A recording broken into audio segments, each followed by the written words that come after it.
Donc on va examiner un peu les paramètres d'importation.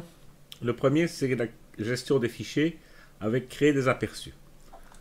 Alors, on a fichier annexe à incorporer. Donc il faut savoir que dans chaque row, il y a à l'intérieur un mini JPEG avec les réglages boîtier. Cet aperçu peut être très différent de ce que Lightroom va ouvrir la photo. Donc ça peut être très déstabilisant de voir comment le boîtier avait traité cette photo et comment Lightroom la traite. Donc en général, moi aujourd'hui je mets standard. Anciennement je mettais 1.1. Alors je vais quitter ici pour montrer ce que c'est deux choses. 1.1, ça veut dire que si je suis en développement et que je demande un zoom à 100%, Lightroom a mis en mémoire dans sa base de données les fichiers en format 1.1. Donc ce qui veut dire que ça diminue la latence entre l'affichage à 100% et l'affichage en vue normale. Avec l'ordinateur que j'ai aujourd'hui, les disques SSD, etc., moi je n'ai pratiquement pas de temps de latence. Donc je ne vois plus l'intérêt de mettre 1.1. Maintenant, si entre le moment que vous cliquez sur la loupe et le moment que vous voyez le 100%, il vous faut 3-4 secondes, il y a peut-être un intérêt de mettre 1.1. Édition, il faut aller voir carrément dans Préférences, donc paramètres du catalogue, pardon. Si on utilise du 1.1, il faut savoir à bout de combien de temps les aperçus 1.1 sont générés. Si vous faites énormément de photos, la base de données Lightroom va grossir de plus en plus. Et donc, à un moment donné, il faut les effacer. Il y a la possibilité de dire jamais, mais ça, je vous déconseille.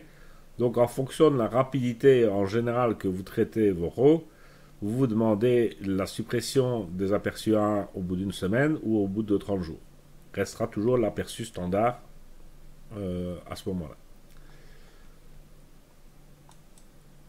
Vous pouvez également ici définir la séquence d'importation si vous ne voulez pas qu'elle commence à 0, à 1 et ou des choses pareilles. Donc, je reviens dans les fichiers pour la suite.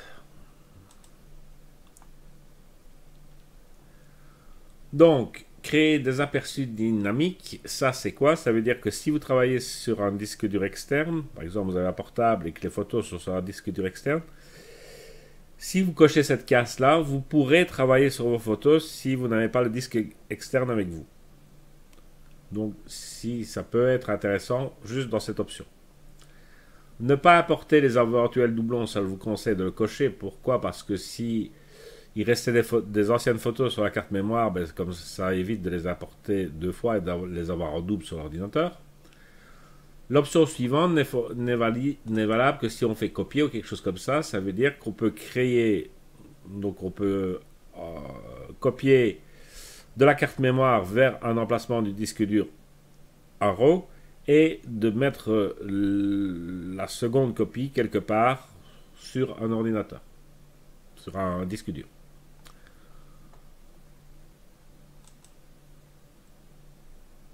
Alors, ajouter à la collection.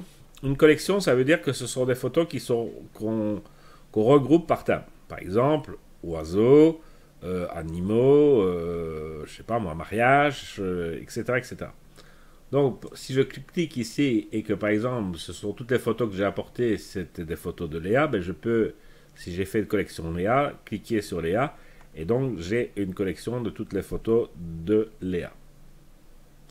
On parlera beaucoup plus des collections par la suite.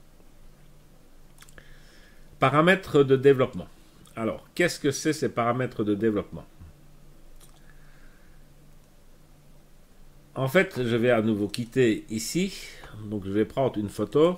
Donc, si vous ne connaissez pas encore Lightroom, ne vous en faites pas, on en reparlera en détail. Donc, si vous décidez, par exemple, de vouloir éclaircir toutes les photos et d'enregistrer ce paramètre que toutes vos photos soient éclaircies, vous pouvez appliquer ce paramètre d'éclaircissement à toutes les photos que vous apportez. Alors, ça peut être utile. Moi, j'ai un ami qui systématiquement shoot avec, je vais dire, pratiquement à -1 en ouverture. Enfin, donc il fait une compensation d'exposition de -1. Et donc, ben, systématiquement, lui applique une correction d'exposition de 1 pour vous avoir une image quand même un peu plus claire, vu qu'il sait qu'il a systématiquement exposé à -1. Mais en général, moi, ce que je conseille, c'est de venir cocher deux choses. C'est supprimer les aberrations chromatiques et activer le profil de correction. Dans le profil de correction, ben, on a auto, personnalisé, etc. Vu que c'est en automatique, ben, on peut mettre tout simplement en auto. Voilà, configuration auto. Et donc, de cette manière-là, chaque fois que vous allez ouvrir, charger les photos, on va supprimer les aberrations chromatiques et appliquer le profil de correction, vignettage, distorsion, etc., etc. Pour ce faire, il faut aller ici sur le côté, dans paramètres prédéfinis, faire un plus, créer un paramètre prédéfini, et je vais le nommer, je vais dire, pour importation. Ok. On va créer ce profil. Si je reviens maintenant dans mon catalogue et que je demande d'importer des photos, je peux venir ici définir dans les paramètres prédéfinis de l'utilisateur pour importation. Et donc, maintenant, chaque fois que je vais ouvrir, qu'on va télécharger des photos, enfin charger des photos dans Lightroom, Lightroom appliquera systématiquement une correction des aberrations chromatiques, systématiquement un profil de correction de la lentille.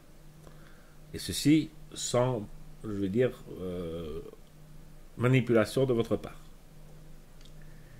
Les métadonnées. Alors, on peut définir des métadonnées, soit on n'en met pas, soit on insère votre copyright dans les photos, soit vous pouvez ici définir dans Nouveau ce que vous voulez qu'on mette. D'accord? Donc c'est à vous de définir dans toutes les options ici des métadonnées qui seront incluses dans votre fichier. Et comme ça, en sortie, ces paramètres que vous avez mis ici seront appliqués aussi sur les fichiers de sortie.